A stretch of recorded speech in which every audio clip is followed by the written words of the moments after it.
Je m'appelle Maya Collins. J'ai 30 ans et pendant la majeure partie de ma vie d'adulte, j'ai cru qu'être la fille sur laquelle on pouvait compter signifiait rester silencieuse pendant que tout le monde s'appuyait sur moi. J'ai payé des factures dont personne n'admettait l'existence. J'ai fait face à des urgences qui n'en étaient pas vraiment. J'ai souri pendant les dîners de famille où mon argent était le bienvenu, mais pas ma voix. Puis, un après-midi, au beau milieu d'un brunch de la fête des mères que j'avais organisé et payé, ma mère m'a regardée comme si j'étais la seule à ne pas savoir ce que j'avais à faire. Ma mère m'a regardée comme si j'étais une étrangère qui demandait de l'attention. Sa voix a traversé la table avec une telle netteté que même le serveur s'est figé. Elle a dit que je n'avais jamais rien fait de significatif pour cette famille. Puis elle m'a dit que j'étais inutile. Qu'il n'avait jamais eu besoin de moi et que je devais partir avant de me ridiculiser davantage. Personne ne m'a défendu. Personne. J'y n'ai pas crié. Je n'ai pas jeté la vérité à travers la table. J'ai simplement posé ma serviette à côté de mon assiette intacte, j'ai pris mon sac à main et je suis sortie. Ce qu'il ne savait pas, c'est que mon silence n'était pas de la faiblesse. C'était le début de la fin. Pendant un mois, personne n'a appelé pour demander si j'allais bien. Puis le numéro de mon frère est apparu sur mon téléphone, et les premiers mots qui sont sortis de sa bouche n'étaient pas des excuses. Il avait l'air paniqué et demandait pourquoi son école avait dit que les paiements avaient cessé. J'ai regardé l'écran, comprenant enfin exactement ce que j'avais été pour eux, et j'ai dit, demandez à la famille que je n'ai soi-disant jamais soutenue. Après cela, j'ai supprimé toutes les cartes, tous les comptes, tous les filets de sécurité qui leur étaient liés. Et en 48 heures, la famille qui prétendait n'avoir jamais eu besoin de moi a commencé à s'effondrer. Avant de vous raconter ce qui s'est passé après mon départ, dites-moi ceci. Quelle heure est-il là où vous êtes en ce moment et d'où regardez-vous? Je veux savoir jusqu'où va cette histoire. Pendant des années, avant ce brunch de la fête des mères, j'avais été la personne qui réglait les problèmes que personne d'autre ne voulait nommer. Je n'ai pas commencé par être riche. Je ne me suis pas réveillée un matin avec une entreprise, une maison et suffisamment d'économies pour sauver tout le monde. J'ai gagné chaque parcelle de ma vie à la dure. À l'université, j'avais une bourse, 2 emplois à temps partiel et une Honda d'occasion qui faisait un bruit de grincement chaque fois que je tournais à gauche. J'ai étudié les soins vétérinaires parce que les animaux étaient la seule chose qui avait toujours eu du sens pour moi. Ils ne vous flattaient pas lorsqu'ils avaient besoin de quelque chose. Ils ne prétendaient pas que l'amour était la même chose que la propriété. Ils venaient à vous, effrayés, malades ou blessés.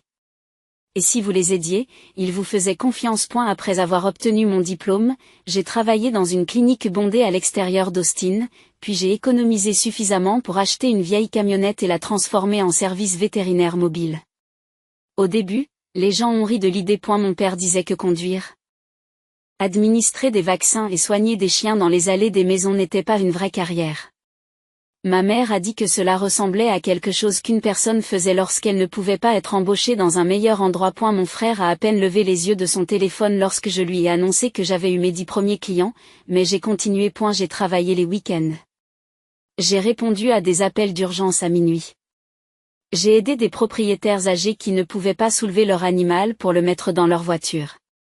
J'ai soigné des animaux de sauvetage à moitié prix lorsque les refuges étaient débordés. Petit à petit, la camionnette est devenue 2 camionnettes, puis 3. J'ai ensuite embauché un technicien vétérinaire, puis un autre. Lorsque j'ai eu 30 ans, ma clinique mobile avait une liste d'attente, des contrats avec des résidences pour personnes âgées et plus de stabilité que n'importe quel membre de ma famille n'avait jamais espéré de moi. C'est à ce moment-là que leur ton a changé. Soudain, mon travail n'était plus embarrassant. Soudain, ils étaient fiers de mon indépendance. Soudain, j'étais une famille comme je ne l'avais jamais été lorsque je mangeais des nouilles au-dessus de mon évier et que je priais pour que mon compte en banque survive une semaine de plus. Et la première demande était mineure. Ma mère m'a dit que la facture de l'impôt foncier sur la maison de Plano était arrivée au pire moment et m'a demandé si je pouvais la couvrir jusqu'à ce que le chèque de commission de mon père soit encaissé. J'ai accepté. Ensuite, le camion de mon père avait besoin d'être réparé parce qu'il disait qu'il ne pouvait pas se rendre au travail sans lui. J'ai payé. Puis la prime d'assurance de ma mère est arrivée à échéance et elle a dit qu'il serait très mal vu qu'une femme qui vend des assurances perde sa police d'assurance. J'ai payé à nouveau. À chaque fois, on m'a dit que c'était temporaire. À chaque fois, ils m'ont promis qu'ils se rattraperaient. Ils ne l'ont jamais fait. Puis est arrivé le programme d'aviation de mon frère. Il avait décidé de devenir pilote professionnel et mes parents ont traité cette décision comme s'il avait annoncé qu'il allait sauver le monde. Il parlait de son avenir comme s'il leur appartenait à tous. Comme si un jour il allait piloter des jets privés et faire honneur au nom de la famille. Les frais de scolarité étaient élevés, les heures de vol étaient élevées, l'équipement était coûteux, d'une manière ou d'une autre. Tous les éléments coûteux de son rêve se sont retrouvés dans ma boîte de réception. Et ma mère m'a dit que j'avais de la chance d'être en mesure de l'aider. Mon père a dit que la famille investissait dans la famille. Mon frère m'a dit qu'il me rembourserait lorsqu'il gagnerait de l'argent en tant que pilote. Je voulais les croire. Je voulais vraiment les croire. J'ai donc ajouté ma carte au portail de l'école. Je l'ai aidé à acheter son matériel de vol. J'ai couvert les paiements manqués lorsque mes parents prétendaient que leur compte en banque était serré. J'ai même co-signé un prêt pour un camion parce que mon père insistait sur le fait que mon frère avait besoin d'un moyen de transport fiable pour se rendre à l'entraînement. Avec le recul, le plus étrange n'est pas qu'ils aient demandé. Les familles demandent de l'aide. Ce qui est étrange, c'est la rapidité avec laquelle l'aide est devenue une attente. Les remerciements ont d'abord disparu. Puis les mises à jour ont disparu. Puis le respect a disparu. Ils n'ont pas appelé pour dire que le paiement avait été effectué. Ils n'ont pas appelé lorsqu'un autre paiement était dû. Ils ne m'ont pas demandé si j'avais les moyens de payer. Ils ont supposé que je pouvais. Si je pensais que tu te préoccupais de l'avenir de ton frère ou ça doit être bien d'oublier d'où tu viens. Mon père préférait la déception. Mon père préférait la déception. Et elle soupirait au téléphone et disait qu'il pensait s'en sortir d'une manière ou d'une autre, ce qui signifiait toujours qu'il s'attendait à ce que j'intervienne avant qu'il n'ait à le faire. Mon frère ne s'embarrassait pas de culpabilité. Et elle se contentait d'envoyer des captures d'écran des soldes et d'écrire « Peux-tu t'occuper de ça avant vendredi ?» Je me suis dit qu'ils étaient stressés. Je me suis dit que les gens qui réussissaient devaient rendre l'appareil. Je me suis dit que l'amour ressemblait parfois à un poids supplémentaire. Mais au fond, une partie de moi connaissait la vérité. Je n'étais pas redevenue leur fille. J'étais devenue leur filet de sécurité. Et le pire quand on est un filet de sécurité, c'est que personne ne vous remarque avant de tomber. Le brunch de la fête des mères était censé être simple. C'est ce que je me répétais en conduisant d'Austin à Dallas ce matin-là, avec un gâteau en boîte sur le siège passager et un bouquet de roses blanches enveloppé dans du papier derrière moi. Un brunch simple, des sourires simples, 2 heures simples. J'avais réservé une table dans un steakhouse que ma mère adorait, le genre avec des cabines en cuir, des verres polis et des serveurs qui appelaient tout le monde « Mam ». Elle aimait ce genre d'endroit parce qu'il lui donnait l'impression d'être importante. J'avais payé la compte pour la réservation 2 semaines plus tôt. J'avais commandé le gâteau auprès d'une pâtisserie qu'elle suivait en ligne. J'avais même appelé à l'avance pour m'assurer qu'il pourrait apporter des fleurs après le repas, car elle aimait les petits moments publics où les gens la regardaient et l'applaudissaient poliment. Lorsque je suis arrivée, tout le monde était déjà là et, pendant une seconde, je me suis laissé aller à croire que cette journée pourrait être paisible. Ma mère a souri en voyant les fleurs. Mon père m'a fait un signe de tête comme si j'étais un employé qui avait livré quelque chose à temps. Mon frère faisait défiler des vidéos de l'école de pilotage sur son téléphone, levant à peine la tête lorsque je me suis assise. J'ai essayé de ne pas m'en préoccuper. J'ai posé des questions sur sa formation. Et elle a parlé pendant 15 minutes d'affilée des conditions météorologiques, de l'entretien des avions et du fait que son instructeur avait dit qu'il avait un instinct naturel. Ma mère était rayonnante, comme si chaque mot venait d'une future célébrité. Mon père a dit au serveur que son fils allait devenir pilote. Le serveur a souri parce que c'est ce que font les serveurs lorsque les clients veulent être admirés. Puis ma mère a commencé à dire à la table à quel point elle était fière que notre famille ait toujours travaillé dur pour tout ce qu'elle avait.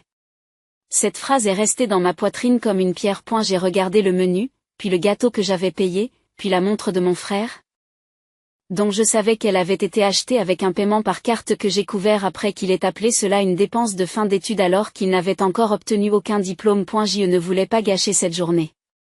Je ne voulais pas me battre. J'ai donc attendu la fin du plat principal, lorsque le serveur avait débarrassé les assiettes et que ma mère avait fini d'accepter les compliments pour les fleurs qu'elle n'avait pas achetées. Je me suis rapprochée et j'ai dit à voix basse que j'avais besoin que chacun commence à planifier ses propres dépenses pour les mois à venir. J'ai expliqué que ma clinique se développait et que je devais payer les salaires, l'entretien du véhicule, l'assurance, l'équipement et un nouvel itinéraire pour les communautés de personnes âgées. J'ai dit que je ne pouvais pas continuer à couvrir toutes les urgences sans préavis. Je l'ai dit gentiment. Je l'ai dit comme un adulte responsable qui parle à d'autres adultes responsables. Le sourire de ma mère a disparu si vite qu'on aurait dit que quelqu'un avait éteint une lumière. Elle m'a regardé fixement de l'autre côté de la table et m'a dit, « Es-tu sérieusement en train de parler d'argent aujourd'hui ?» Je lui ai répondu que je n'essayais pas de faire de cette journée une question d'argent. J'avais juste besoin qu'il comprenne la situation avant le prochain cycle de paiement. Mon père s'est déplacé sur son siège et a marmonné que le moment était important. Mon frère a finalement levé les yeux, mais seulement parce que son avenir avait été menacé. Il m'a demandé s'il s'agissait de son école. J'ai répondu qu'il s'agissait de tout, et pas seulement de lui. Les dépenses de la maison, l'assurance, le camion, les billets d'avion, les cartes de crédit.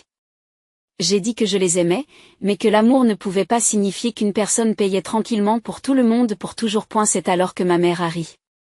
Ce n'était pas un rire chaleureux. C'était un rire aigu et laid. Le genre de rire destiné à vous mettre dans l'embarras avant même que les mots n'arrivent. Elle a dit, « Tu fais toujours ça, Maya. Tu agis comme si tu portais le monde entier alors que tout ce que tu as fait, c'est rendre les choses plus difficiles. » Je me suis figée. Les gens de la table voisine ont jeté un coup d'œil. J'ai parlé à voix basse et je lui ai dit que ce n'était pas juste. Elle s'est penchée en avant, son visage est devenu rouge, puis elle a élevé la voix suffisamment pour que toute la salle l'entende. Elle a dit que je n'avais jamais rien apporté à cette famille. Pendant une seconde, j'ai cru avoir mal entendu. C'était vraiment le cas. Non pas parce que les mots étaient compliqués, mais parce que mon cerveau refusait d'accepter que la femme dont je payais les factures puisse dire cela alors qu'elle était assise à une table que j'avais réservée avec l'argent de mes propres affaires. J'ai regardé mon père. Il a détourné le regard. J'ai regardé mon frère. Il a pris son verre et l'a regardé comme si la glace était devenue fascinante. Ma mère a continué. Elle a dit que j'étais toujours dramatique, que j'essayais toujours de faire culpabiliser tout le monde, que je cherchais désespérément à être perçue comme quelqu'un de spécial. Puis elle a prononcé la phrase qui a fait disparaître tous les bruits du restaurant derrière un bourdonnement dans mes oreilles. Tu es inutile. Nous n'avons jamais eu besoin de toi.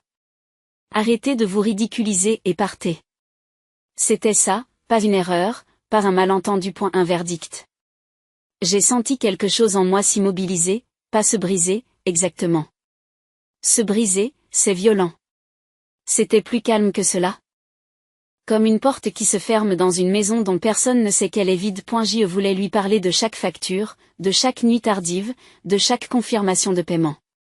Chaque fois que j'avais préféré leur confort à ma propre paix. Mais je savais ce qui se passerait si je le faisais. Il me traiterait d'émotive. Il dirait que je gâche la fête des mères. Il déformerait la vérité jusqu'à ce que j'aie l'air cruel d'en parler. Je ne me suis donc pas défendue. J'ai plié ma serviette une fois, je l'ai placée à côté de mon assiette, je me suis levée et j'ai pris mon sac à main. Ma mère avait l'air satisfaite, comme si elle avait gagné. C'était sa première erreur. Mon frère a murmuré mon nom, non pas avec inquiétude, mais avec avertissement, comme si j'étais censé me souvenir de ma place avant de lui rendre la vie désagréable. Je l'ai regardé, puis mon père, puis ma mère. Je n'ai rien déhité. Je suis passé devant le stand des hôtesses, devant les portes vitrées. Dans l'après-midi lumineux du Texas, et je ne me suis pas retourné. Derrière moi, ils avaient toujours le gâteau, les fleurs, la table et le spectacle. Ce qu'ils n'avaient plus, c'était moi. Le trajet de retour vers Austin m'a semblé plus long qu'il n'aurait dû l'être. Pendant la première heure, j'ai entendu la voix de ma mère en boucle. Tu es inutile. Nous n'avons jamais eu besoin de toi. Arrête de te ridiculiser. Au bout de la deuxième heure, j'ai arrêté de pleurer. À la troisième heure, j'étais calme, et ce calme m'a fait plus peur que la colère ne l'aurait fait. La colère m'aurait poussé à appeler et à crier. Le calme m'a rendu pratique. Lorsque je suis rentré chez moi, je ne me suis pas changé, je n'ai pas bu de vin et je n'ai rien mis en ligne.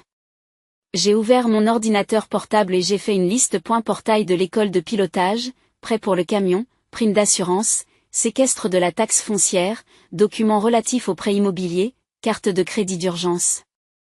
Enregistrement de la caravane du camping-car, compte de secours des services publics. Chaque ligne était un fil qui me reliait à des personnes qui venaient de nier que j'avais pu tenir quelque chose ensemble. J'ai commencé par les choses les plus simples. J'ai retiré ma carte des futurs paiements de l'école de pilotage.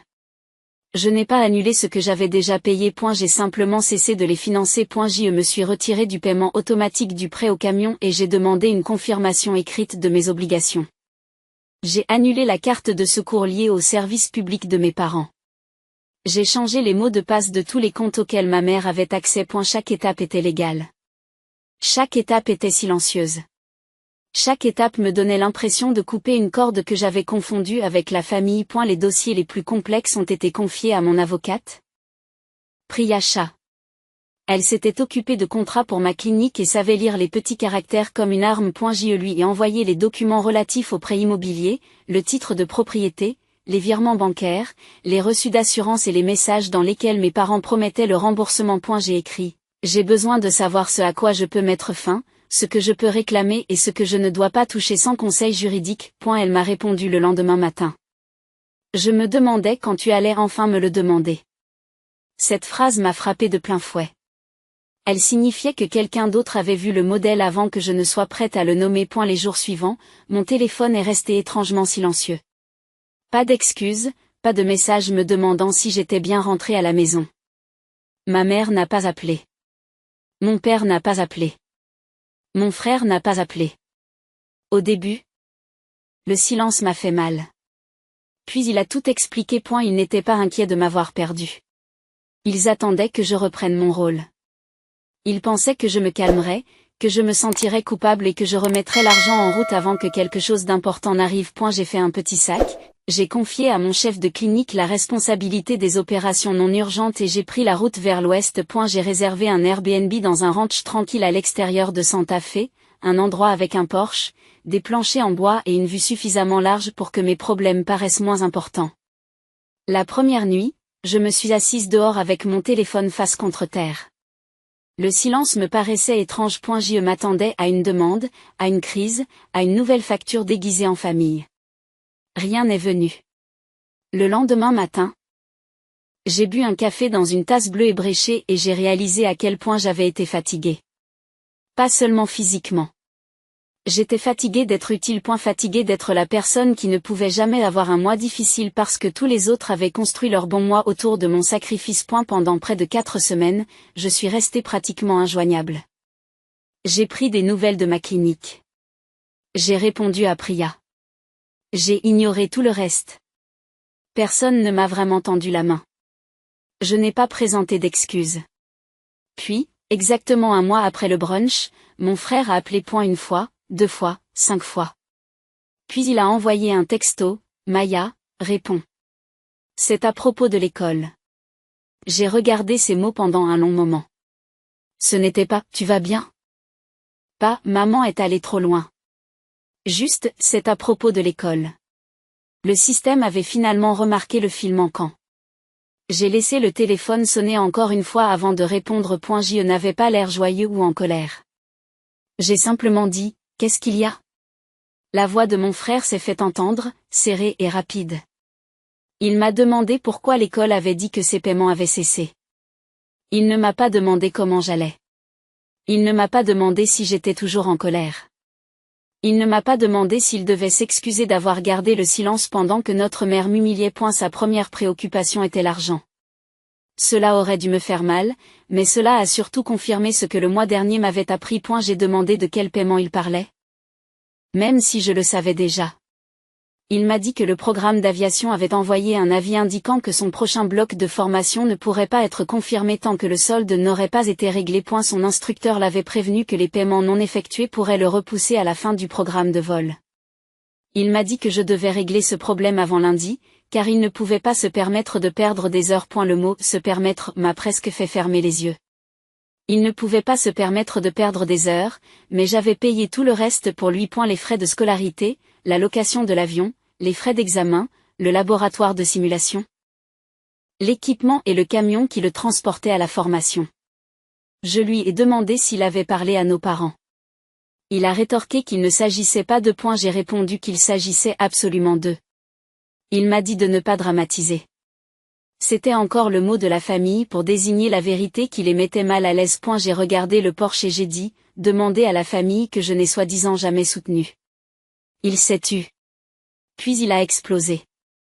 Il a dit que je le punissais pour ce que maman avait dit. Il a dit que son avenir était en JEU. Elle a dit qu'une vraie famille ne retirait pas son soutien sans avertissement. Je lui ai rappelé que j'avais prévenu tout le monde au brunch. J'avais dit que j'avais besoin qu'ils prévoient leurs propres dépenses. J'avais dit que je ne pouvais pas supporter toutes les factures indéfiniment. En réponse, notre mère m'a traité d'inutile et m'a dit de partir. Il a dit que ce n'était pas ce qu'elle voulait dire. J'ai demandé ce qu'elle voulait dire. Et elle m'a dit que je savais comment maman se comportait lorsqu'elle était embarrassée. J'ai répondu que c'était moi qu'elle mettait dans l'embarras. Il n'avait pas de réponse. Alors il a dit que papa allait être furieux. Je lui ai dit que papa pouvait être furieux contre la banque, l'école, le prêteur ou contre lui-même. Je n'acceptais plus de travail familial non rémunéré. Sa voix s'est alors éteinte. Pour la première fois, j'ai entendu de la peur sous l'assurance. Il a demandé ce qu'il était censé faire. Je lui ai répondu qu'il devait payer sa propre formation. Demander une aide, travailler à l'aéroport, retarder le programme, faites ce que tout le monde fait lorsqu'il s'agit de quelque chose de coûteux. Il a dit que j'étais cruelle. J'ai répondu que non. Que j'étais honnête après des années de complaisance. Puis j'ai mis fin à l'appel. Mes mains tremblaient, mais pas de regret. Quelques minutes plus tard, le chat du groupe familial s'est allumé. Ma mère a écrit mon nom en lettres capitales. Mon père a exigé que je l'appelle immédiatement. Mon frère a envoyé des messages disant que c'était de la folie. Je n'ai pas répondu. J'ai ouvert mon ordinateur portable et j'ai supprimé toutes les méthodes de paiement enregistrées qui étaient encore liées à leur compte. J'ai supprimé l'accès partagé à mon dossier de reçu. J'ai retiré à ma mère le statut d'utilisateur autorisé d'une carte d'urgence qu'elle avait promis de n'utiliser qu'en cas de problème grave, puis qu'elle avait utilisé pour faire des courses, payer les frais d'un salon de coiffure et réserver une chambre d'hôtel pour un week-end qu'elle jugeait nécessaire pour lutter contre le stress. J'ai changé le mot de passe du portail de l'assurance. Supprimer les autorisations de transfert automatique et envoyer un courriel à Priya avec pour objet « Ça a commencé ». Elle m'a répondu 20 minutes plus tard « Bien, ne vous engagez pas émotionnellement, sauvegardez tout ». J'ai donc sauvegardé chaque texte, chaque message vocal et chaque menace déguisée en inquiétude. Cette nuit-là, je me suis assise sous le porche jusqu'à ce que les étoiles apparaissent. Pendant des années, j'avais confondu la paix avec le fait que tout le monde allait bien. Mais la paix ne consistait pas à mettre tout le monde à l'aise. La paix refusait enfin de disparaître dans leur confort. À matin, les premières vraies conséquences sont arrivées. Au bout de 48 heures, la famille qui disait n'avoir jamais eu besoin de moi allait apprendre le coût exact de mon absence. 6e partie. Les 12 premières heures ont été consacrées à l'école. Le portail d'aviation de mon frère a bloqué son prochain vol parce que le solde n'avait pas été payé. Et elle avait été programmée pour une séquence de formation qui nécessitait la disponibilité de l'instructeur, la réservation de l'avion et l'autorisation météorologique. Sans confirmation de paiement, son créneau a été libéré pour un autre élève. Il m'a envoyé une capture d'écran avec 3 points d'interrogation. Comme si la ponctuation pouvait me faire honte et me ramener à l'obéissance. Puis il a rappelé. Je l'ai laissé tomber sur la boîte vocale. Ce message a commencé par de la colère et s'est terminé par de la peur. Il m'a dit que je ne comprenais pas à quel point l'emploi du temps était compétitif. Il m'a dit que perdre des heures de vol pouvait retarder sa certification. Il m'a dit que si je me souciais de son avenir, j'arrêterais de jouer. J'ai sauvegardé le message vocal et je n'ai rien fait. À l'heure 18, le prêteur du camion a envoyé un avertissement.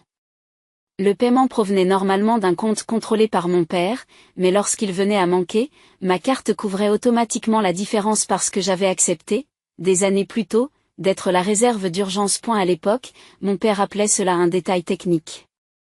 Une fois ma carte de secours retirée, le prêteur l'a contacté directement. Il m'a appelé 6 fois. Son message vocal n'était que pure indignation. Et elle a dit que mon frère avait besoin de ce camion, que j'attaquais la carrière d'un jeune homme, que j'agissais comme un enfant gâté avec de l'argent. J'ai écouté une fois, j'ai sauvegardé le message et je l'ai envoyé à Priya. Elle m'a répondu, laissez-les parler. Nous utiliserons leurs mots si nécessaire.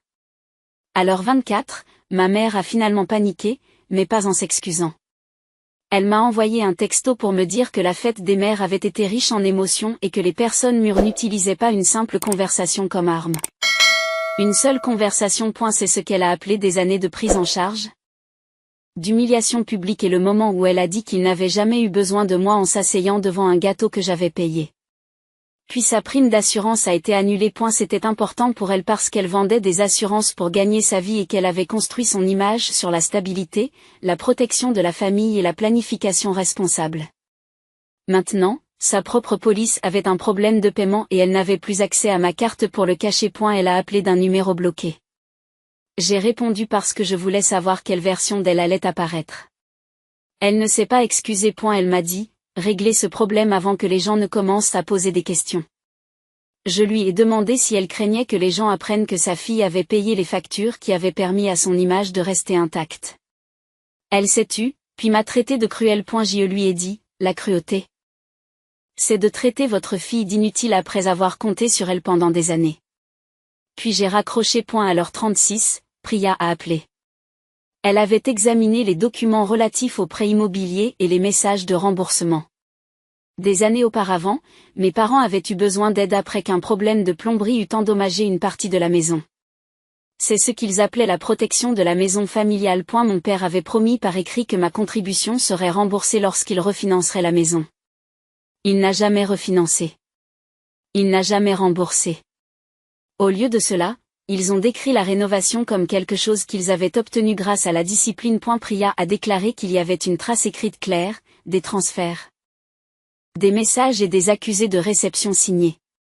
Elle pouvait émettre une demande formelle de remboursement et protéger ma créance avant qu'il n'essaie de déplacer des actifs ou de déformer l'histoire.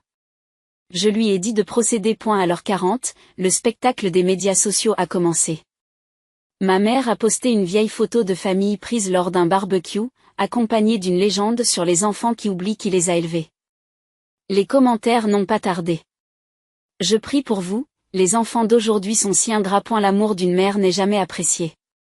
Mon frère a posté une histoire sur Instagram disant que certaines personnes abandonnent leur famille pendant une crise et continuent de penser qu'elles sont la victime. Mon père a appelé des proches et leur a dit que j'étais devenue arrogante à cause de mes affaires. L'ancienne moi se serait précipitée pour expliquer.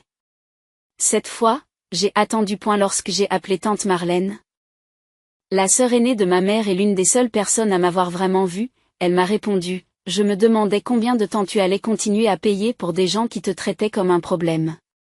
Je lui ai envoyé un dossier, les factures de l'école de pilotage, les paiements d'assurance, les avis de prêt de camion, les reçus d'impôts fonciers, le transfert des réparations de la maison, le titre du véhicule de plaisance, la caution du gâteau de la fête des mères, parce que parfois le plus petit reçu dit la vérité la plus forte. Je lui ai dit que je ne lui demandais pas de se battre pour moi.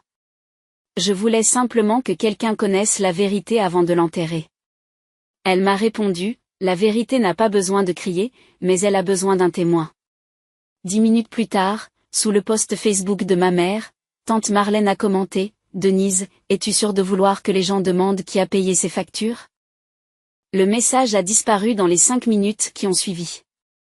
L'histoire de mon frère a été publiée peu de temps après. C'est la première fois que j'ai ressenti de la satisfaction. Non pas parce qu'il souffrait, mais parce que les mensonges avaient cessé d'être rentables. À la fin du 2e jour, Priya a trouvé le fil le plus propre de tous. La caravane de camping-car que ma famille adorait, celle qu'ils utilisaient pour les week-ends au lac et les albums Facebook souriants, était entièrement à mon nom. Je l'avais achetée après que mon père eut déclaré qu'elle nous aiderait à passer du temps ensemble sans vacances coûteuses. Il avait promis qu'il s'occuperait de l'entreposage et de l'entretien. Bien sûr. J'ai également payé ses frais.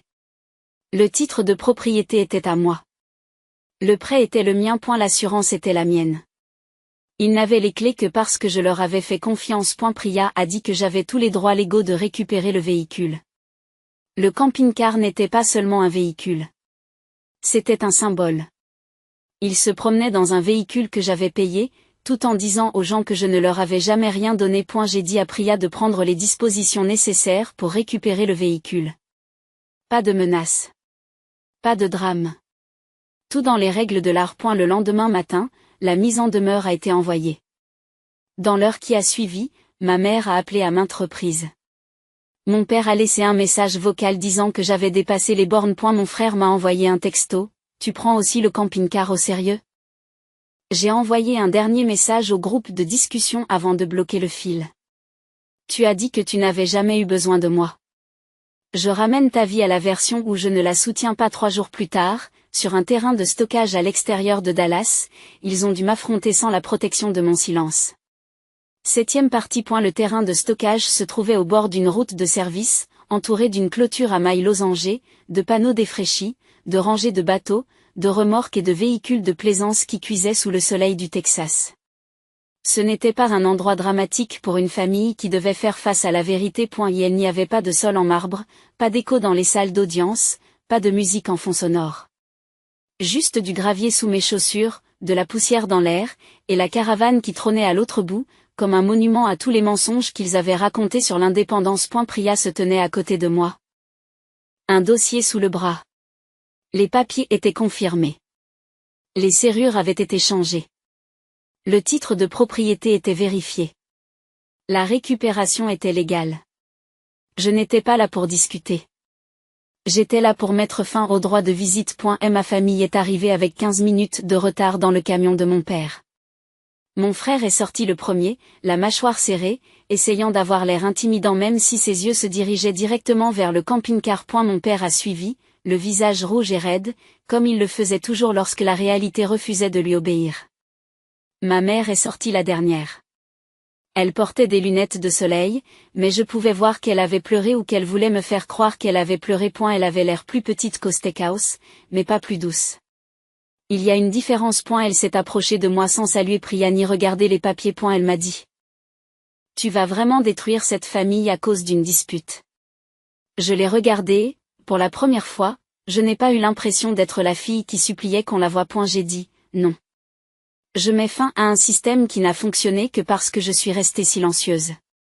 Mon père a pointé du doigt le camping-car et a dit que je les humiliais. Je lui ai dit que j'avais appris l'humiliation de la meilleure façon qui soit, dans un restaurant, devant des étrangers, les personnes que je soutenais détournaient le regard. Mon frère s'est avancé et a dit que je ruinais sa carrière dans l'aviation. Pendant une seconde, j'ai vu le jeune homme effrayé sous ses droits. Mais le fait de voir la peur ne signifiait pas que je devais redevenir sa solution.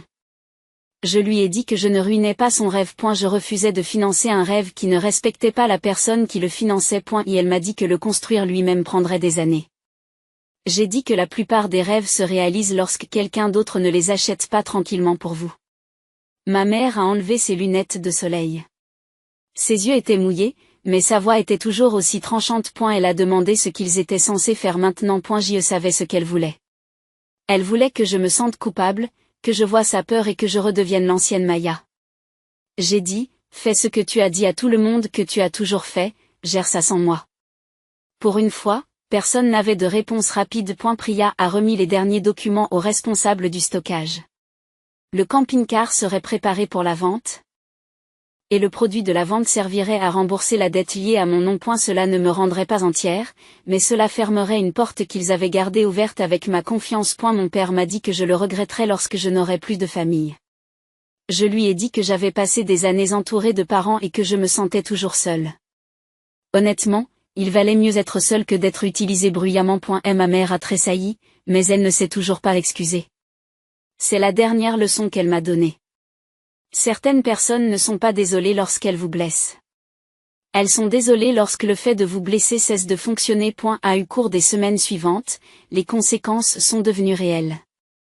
Mon frère a perdu le programme de formation qu'il préférait et a accepté un emploi dans l'équipe au sol d'un aéroport afin de poursuivre son rêve d'aviation. Pour la première fois.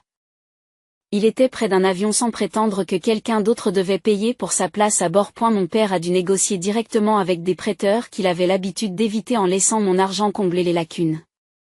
Ma mère a perdu plusieurs clients après que son image de famille polie s'est fissurée. Non pas parce que j'ai révélé tous les détails, mais parce que la version d'elle-même qu'elle vendait ne pouvait pas survivre à une seule question honnête. La maison de Plano n'a pas disparu du jour au lendemain, mais l'action en justice les a obligés à se refinancer sous la pression et à renoncer à l'idée qu'ils pouvaient construire leur confort sur des promesses non tenues. Ils n'ont pas été détruits. Ils sont devenus responsables. Pour eux, c'est probablement la même chose. Quant à moi. Je suis retournée à Austin et j'ai mis mon énergie là où elle devait être. Ma clinique a développé son programme de soins aux animaux âgés et j'ai réorienté ce qui aurait été le prochain paiement de formation de mon frère vers une petite bourse d'études pour les étudiants en technique vétérinaire. Et la première Bénéficiaire travaillait de nuit dans un refuge et a pleuré lorsqu'elle a appris que la bourse couvrirait son examen de certification. Cela m'a donné quelque chose que ma famille n'a jamais eu. Un but. Quelques mois plus tard, mon frère m'a envoyé un courriel. L'objet du message était « Je suis désolé ». Il m'a écrit que son travail à l'aéroport lui avait montré combien de personnes se battaient pour obtenir des opportunités sans que personne ne paie pour elles. Il a écrit qu'il avait été égoïste et qu'il aurait dû me défendre au brunch. Elle était peut-être sincère. Peut-être que la vie avait finalement rendu le regret commode. Je n'ai pas répondu ce soir-là. J'ai archivé le courriel et je suis rentré chez moi sous le ciel orange d'Austin, ne me sentant pas pressé de pardonner selon l'emploi du temps de quelqu'un d'autre. J'avais passé trop d'années à confondre le pardon avec l'accès immédiat. Maintenant, je comprenais que la paix pouvait avoir des limites. L'amour pouvait avoir de la distance. La famille pouvait être réelle sans qu'on lui permette de vous vider de votre substance. Et la leçon que j'ai tirée de tout cela est simple. Votre valeur ne se mesure pas à la quantité de douleur que vous pouvez absorber en silence. Elle ne se mesure pas au nombre de factures que vous payez pour des personnes qui ne défendent pas votre nom. Et la vraie famille n'exige pas que vous disparaissiez pour que les autres se sentent à l'aise. L'amour véritable enseigne la responsabilité, la gratitude et le respect. Parfois, la chose la plus éducative que vous puissiez faire est d'arrêter de secourir des personnes qui n'apprennent que lorsque les conséquences arrivent. Enfin. Je ne suis pas parti parce que je les détestais. Je me suis éloigné parce que j'ai enfin compris qu'être utile n'était pas la même chose qu'être aimé. Le thème de Revenge. Broken Trust est de travailler dur pour créer des histoires significatives, émotionnelles et bien conçues qui peuvent toucher les téléspectateurs. Il s'agit d'une histoire fictive, créée à des fins éducatives, dans le but de partager des leçons utiles sur le respect, les limites, la famille et le développement personnel. Ce texte a une valeur éducative importante et ne devrait jamais être utilisé comme une excuse pour profiter de la gentillesse de quelqu'un. À travers le parcours de Maya, les spectateurs peuvent apprendre qu'il n'est pas égoïste de fixer des limites et que les vraies relations familiales doivent être fondées sur la gratitude, la responsabilité et le respect mutuel.